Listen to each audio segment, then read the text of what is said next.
1983 Chevy Impala. That thing was about the size of a small village.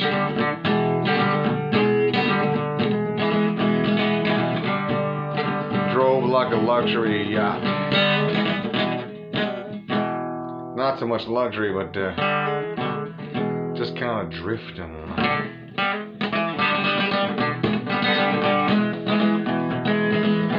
Not a big fan of that car.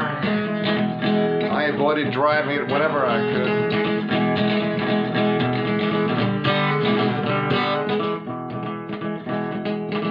Sometimes my dad would be like, why don't you take the Impala and go get some groceries? I'm like, I don't know.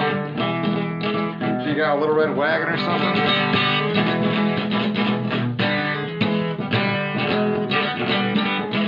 A granny car or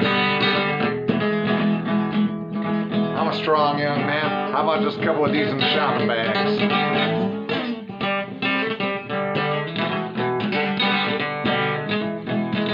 This is the ballad of Vlad the Impala. This is the ballad of Vlad the Impala. Big and green, always making a scene. Running shitty on the low-grade gasoline.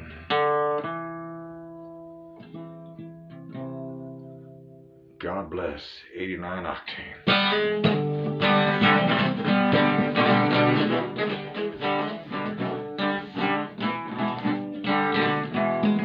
One New Year's Eve, 1982 to be exact.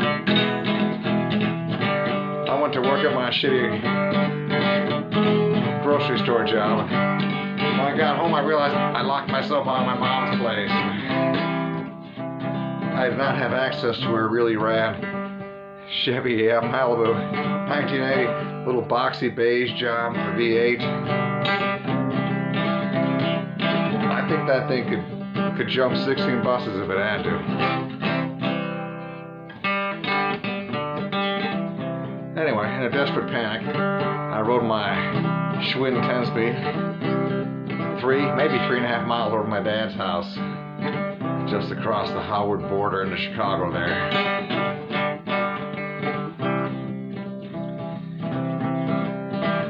Desperate young man. I was like, hey, can I borrow your car? Can I borrow some clothes? Can I take a shower here? And he was like, yes, certainly. Can I introduce you to my New Year's Eve party guest first, though?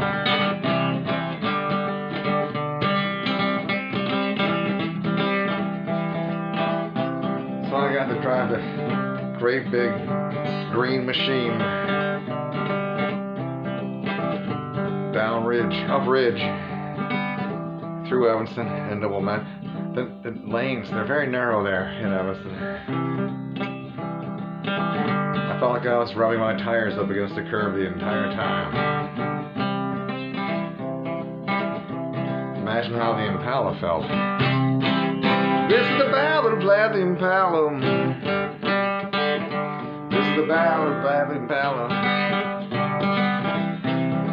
Big and green, always making a scene. Running on cheap grade gasoline. Oh sure, she knocks and pings a bit.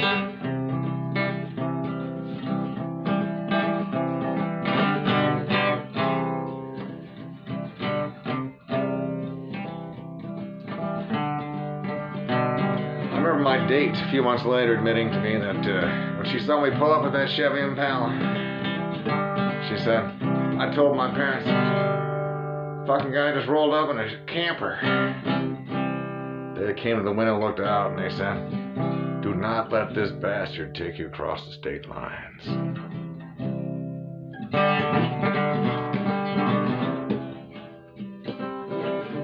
My father eventually offered me that great big thing, and I was like, oh, thanks, Dad, but you know, she's just more car than I could ever want.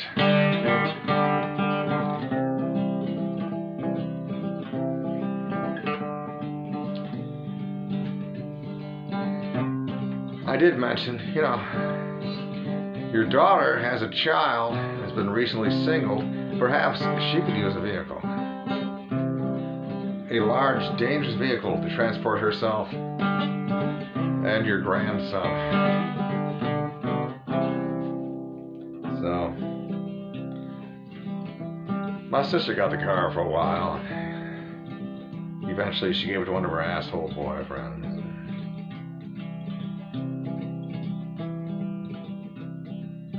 We never saw Vlad again.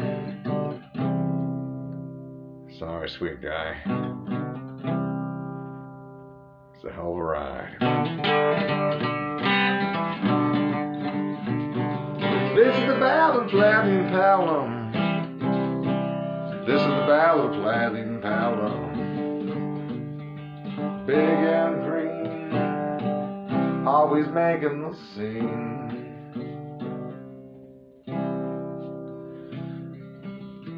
Knocking and hanging on that cheap gasoline. God bless 89 octane, huh?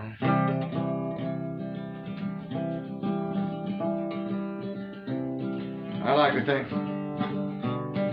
Vlad went on to better things. Right now,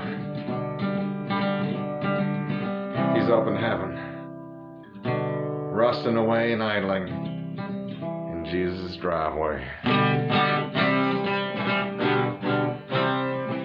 This is the Ballad of Vlad the Impala. This is the Ballad of Vlad the Impala.